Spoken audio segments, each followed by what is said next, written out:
Kausapin po muna natin tong si Mark Verbo, isa po sa mga taga-barangay. Nakausap niyo na ho ba yung mga taga-Meralco? Anong coordination po nangyari?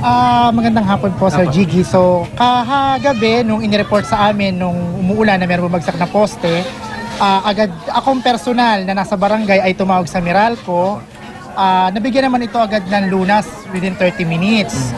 Kaya lang kaninang umaga ako ay nasa District Business Center sa Malabon. Para nga doon sa pangyayari, ang sabi sa akin ay mag-intay. So, tanghali, pinalo up ko pa rin, wala pa rin silang aksyon. Hanggang sa bago ninyo ako interviewin dito, kausap ko pa rin sila, particular yung kanilang engineer. Ang sinasabi sa akin ay sumulat kami sa head office. Formal na sulat? Formal na sulat. Ang aking katanungan sa kanila is, bakit kailangan namin gumawa ng formal na sulat? Kawawa naman yung aming mga kabarangay na napinsala rito na meron pang isang bata na muntik na mamatay dahil sa pinsala. So, swerte lang talaga. Ipinapasa ngayon ng Meralco ang responsibilidad sa barangay. Ang tanong ko sa mga taga Meralco, bakit sa amin kailangan ipasa?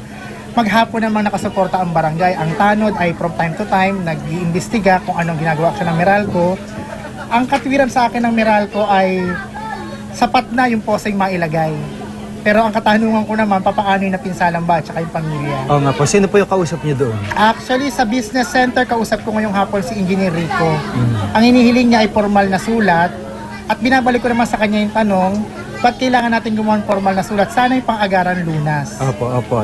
Nakita naman natin yung damage din doon sa bahay. Opo, nakita naman po natin kung gaano ka-pinsala yung nagawa ng poste. Ang itinuturo ng Meralco, walang may kasalanan dahil call of nature. Pero sa aking pananaw, hindi dapat ibigay sa barangay responsibilidad dahil kami nanghihingi lang din ng tulong sa mga taga-Meralco. Pero bago tayo mag-umpisa sa inyong programa, kinausap ko pa rin sila, iginigiit nila na kailangan sumulat yung taong napinsala, yung bahay, may-ari ng bahay. So sa particular naman sa parte ng barangay na tulong na ibibigay ang ating Kapitana Edna, from time to time, mula pa kaninang umaga, mula pa kagabi, talagang minomonitor namin lahat ang mga pangyayari. So, nakatutok din naman kami. Maraming salamat po, Sir Mark. Si Ginong Mark Verbo, siya po isa sa mga taga-barangay. At tabayanan po natin kung makukontak nga po itong mga taga-Meralco sa head office mismo.